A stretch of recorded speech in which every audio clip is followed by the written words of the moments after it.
Friends, very good morning to all of you. Welcome to TSN School class 11th subject physics and chapter number 14 oscillation. Today we will start part number 6 spring block system. Part 5 में हमने सारे graphs किए थे, sign के graph, cos के graph, positive direction में, negative direction में। Okay student, सारी हमने जो पार्ट 5 में किए थे सारे हमने ग्राफ किए थे। किसी भी तरीके का अगर कोई ग्राफ आता है तो अपन इस तरीके से ड्रॉ कर सकते हैं। मैंने आपको बताया था अगर साइन वाले ग्राफ है तो आपके ओरिजिन से स्टार्ट होंगे, पॉजिटिव वाला ऊपर से और नेगेटिव वाला नीचे से। अगर कॉस वाला ग्राफ है तो ओरिजिन से थोड़ा सा ऊपर स्टार्ट करेंगे पॉजिटिव वाला, और नेगेटिव वाला ओरिजिन से थोड़ा नीचे से स्टार्ट करेंगे।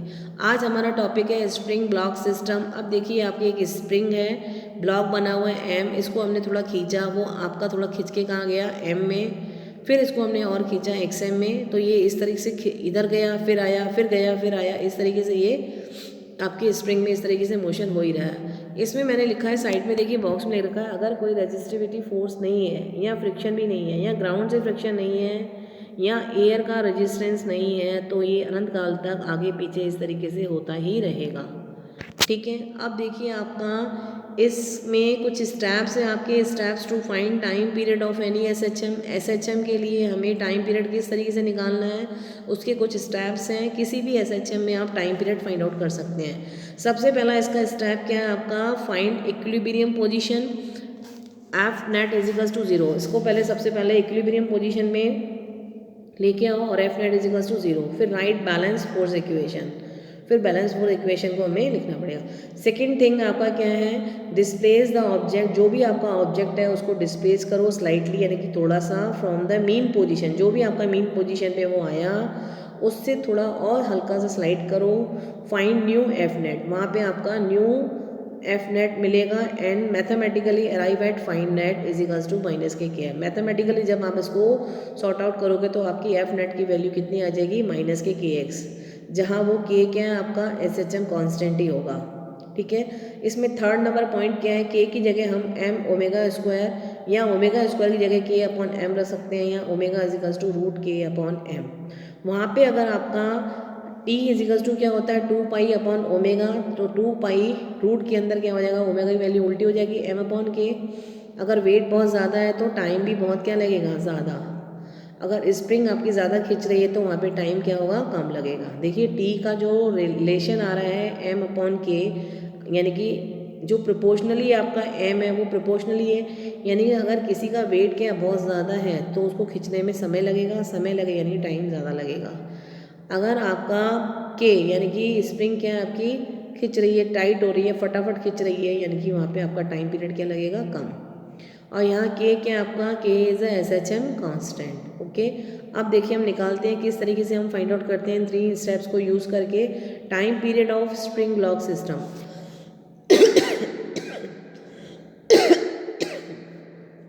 ये देखिए आपका एक स्प्रिंग है जिसका के कांस्टेंट है, एम आपका एक ब्लॉक है, इसको हमने एफ फोर्स से क्या किया, इसको खींचा। कांस्टेंट है आपका ये जो फोर्स है, ये स्प्रिंग खींच के थोड़ी आगे शिफ्ट हुई, जितनी शिफ्ट हुई वो उसको हमने क्या बोल दिया, एक्स नॉट। और आगे आपका फोर्स लग रहा है तो फोर्स इज इक्वल्स टू क्या होगा, कांस्टेंट के और एक्स नॉट, जितना हमने इसको डिस्प्लेस किया। जहाँ आई लिख रहा है वो इनिशियल पोजीशन है, इनिशियल पोजीशन से इसको थोड़ा आगे शिफ्ट किया तो एक्स नेट हो गया। ठीक है, और ये आपकी क्या होगी, जहाँ ई लिख रखा है वो इक्विलिब्रियम स्टेट आ गया। आपने फर्स्ट स्टेप कर लिया फॉलो। फर्स्ट स्टेप में क्या है आपका, यही है कि find equilibrium position F net is equals to 0। ठीक है, find equilibrium position F net is equals to 0। फिर सेकेंड स्टेप क्या है आपका, डिस्प्लेस द ऑब्जेक्ट स्लाइटली। हल्का सा ऑब्जेक्ट को स्लाइटली शिफ्ट करना है, कहाँ से, मीन पोजीशन से। अब देखिए हमने सेकेंड स्टेप देखिए, ये आपकी इनिशियल पोजीशन हो गई, एक्स नेट होगी आपकी मीन पोजीशन जहाँ इक्विलिब्रियम है। इक्विलिब्रियम से थोड़ा सा हमने और स्लाइटली इसको शिफ्ट किया, कितना, एक्स। ओके, तो आपका के क्या हो जाएगा, एक्स नॉट प्लस एक्स। वहाँ से टी हमने फाइंड आउट किया, टी का वैल्यू क्या होता है आपका, अगर एफ कांस्टेंट है तो जहाँ एफ कांस्टेंट आएगा तो वहाँ आपका टी इज इक्वल्स टू क्या होगा, 2 पाई रूट के अंदर एम अपॉन के। अब यहाँ से हम न्यू एफ नेट निकालेंगे। न्यू एफ नेट क्या था आपका, F net is equals to F minus एक फोर्स ए वाली और इसके अपोजिट डायरेक्शन में के एक्स नॉट प्लस के, तो F minus K X not minus K x, ठीक है। अब जो एफ है वो किसके इक्वल है, के एक्स नॉट के, तो एफ की जगह हमने के एक्स नॉट रख दिया। के एक्स नॉट से के एक्स नॉट दोनों आपस में क्या हो गए, कैंसिल हो गए। वहाँ एफ नॉट इजिकल्स टू क्या है, माइनस के एक्स। और यही क्या आपकी एस एच एम की इक्वेशन है। वहाँ आपका ये कांस्टेंट है अगर आपका, तो वहाँ पे टाइम पीरियड आपका क्या रहेगा, T equals to 2 pi root के अंदर एम अपॉन के ही आएगा। और F net equals to minus K X. Okay, S H M equation में टी इजिकल्स टू क्या आएगा, 2 पाई रूट के अंदर एम अपॉन के। ओके, अब देखिए, अब अगर हम इसको वर्टिकली करते हैं, क्या करते हैं, वर्टिकली अगर हम करते हैं, ये देखिए स्टार्टिंग में जो स्प्रिंग है इसका वेट m है और ये नीचे आपके mg वेट से ग्रेविटेशनल लग रहा है। अब स्टेप हमने फर्स्ट किया फॉलो, स्टेप फर्स्ट किया आपका, इसको हमने थोड़ा शिफ्ट किया, इक्विलिब्रियम कंडीशन पे लेके आए। वहाँ एम जी इजिकल्स टू क्या हो गया आपका, के एक्स नॉट, और जितना हमने इसको शिफ्ट किया था वो एक्स नॉट था, तो एफ इजिकल्स टू क्या हो गया, के एक्स नॉट। फिर हमारा थर्ड स्टेप क्या होता, सॉरी सेकेंड स्टेप क्या होता है हमारा, मीन पोजीशन से भी थोड़ा और आगे शिफ्ट किया, एक्स नॉट से थोड़ा और शिफ्ट किया, एक्स स्लाइटली थोड़ा सा शिफ्ट किया, तो के इजिकल्स टू के ब्रैकेट के अंदर X not plus X, M equals to यहाँ पे एम क्या हो गया, एम जी। तो आपका एफ नेट क्या हो जाएगा, M G minus K bracket के अंदर X not plus X, M G minus K X not minus K X. जो एम जी है वो किसके इक्वल है, के एक्स नॉट के इक्वल है, तो के नॉट एक्स माइनस के नॉट एक्स माइनस के नॉट एक्स से के नॉट एक्स कट गया। आपका एफ नेट इजिकल्स टू कितना है, माइनस के एक्स, जो कि आपकी क्या एस एच एम इक्वेशन है। अगर आपकी एस एच इक्वेशन है तो टी का वैल्यू कितना आएगा, 2 पाई रूट के अंदर एम अपॉन के। मैंने नीचे लिख रखा है कि अगर कांस्टेंट फोर्स लग रही है तो स्प्रिंग फोर्स में time period T equals to 2 pi root के अंदर एम अपॉन के ही होगा। ओके, अब देखिए इस रिलेटेड मैंने क्वेश्चन किया हुआ है। ये देखिए आपका इस तरीके से आपकी स्प्रिंग है, ये आपका एम वेट है और एम जी साइन थीटा आपका क्या है, कांस्टेंट है। क्या है आपका, कांस्टेंट। एंगल थीटा से आपका ये एम जी साइन थीटा आपका क्या है, कांस्टेंट है। तो मैंने आपको ऊपर लिख रखी है लाइन, अगर जो फोर्स लग रही है वो कांस्टेंट है तो उसका टाइम पीरियड हमेशा T equals to 2 pi root के अंदर एम अपॉन के ही होगा। तो आपको इसमें फाइंड क्या करना है, फाइंड स्प्रिंग ब्लॉक सिस्टम का time period. Spring block system का time period T equals to 2 pi root के अंदर एम अपॉन के ही होगा। ओके स्टूडेंट्स, इसको एक बार आप थोड़ा वापस देख लीजिए।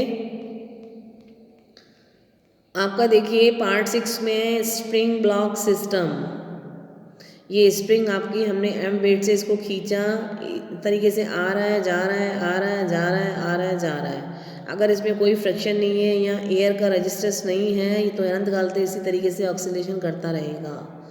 इसमें मैंने आपको बताया था टाइम पीरियड हमें निकालना है, तो उसकी कुछ स्टेप्स हैं। सबसे पहले उसको स्टेप फर्स्ट में इक्विलिब्रियम कंडीशन में लेके आओ, फिर इक्विलिब्रियम पोजीशन से इसको हल्का सा लाइटली शिफ्ट करो, फिर मैथमेटिकली इसको F net equals to minus K X ले आओ, जहाँ आपकी टाइम पीरियड की वैल्यू क्या आएगी, T equals to 2 pi M upon K. अगर आपकी फोर्स क्या कांस्टेंट है तो वहाँ time period 2 pi equals to root के अंदर एम अपॉन के ही होगा, where K is S H M constant. Okay, अब time period spring block system हमने किया इस तरीके से, इसको हमने थोड़ा शिफ्ट किया, इक्विलिब्रियम कंडीशन में लेके आए। फिर सेकेंड स्टेप में इक्विलिब्रियम से थोड़ा और शिफ्ट किया तो आपका एक्स आ गया, K X not plus X, F force आपकी आगे लग रही है तो F net equals to F minus K X not plus K X, F net equals to F minus K X not minus K X K X not से K X not cut गया तो F net equals to minus K X. S H M equation, अगर आपकी equation S H M है तो वहाँ time period आपका क्या आएगा, आपका 2 पाई रूट के अंदर एम अपॉन के। ओके स्टूडेंट्स, इसी तरीके से आपको हमने वर्टिकली भी करके दिखाया है।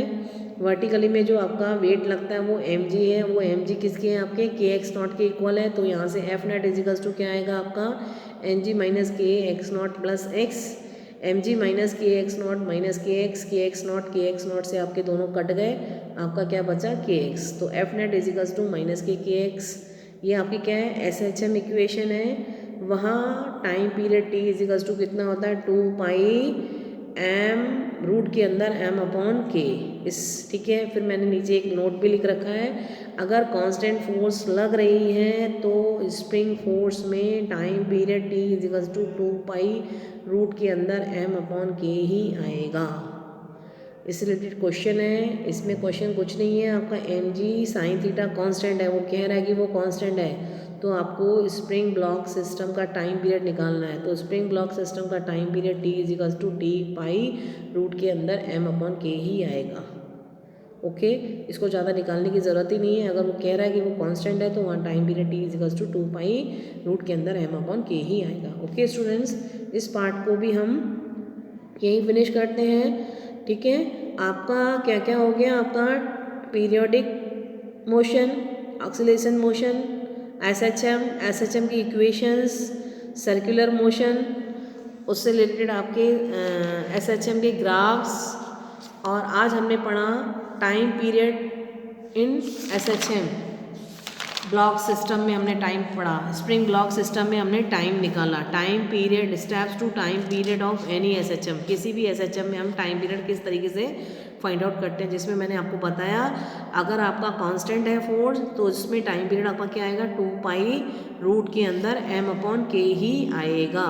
ओके ओके स्टूडेंट्स, अब हम स्टार्ट करेंगे नेक्स्ट पार्ट 7 में स्टार्ट करेंगे, आगे का टॉपिक स्टार्ट करेंगे, ठीक है। इससे रिलेटेड मैं आपको न्यूमेरिकल भी करवाऊंगी, किस तरीके से आपको न्यूमेरिकल्स आते हैं। ग्राफ भी अच्छे से प्रैक्टिस कर लेना, ग्राफ आपके इम्पॉर्टेंट हैं और इस चैप्टर के आते हैं, आप कर लेना। Okay students.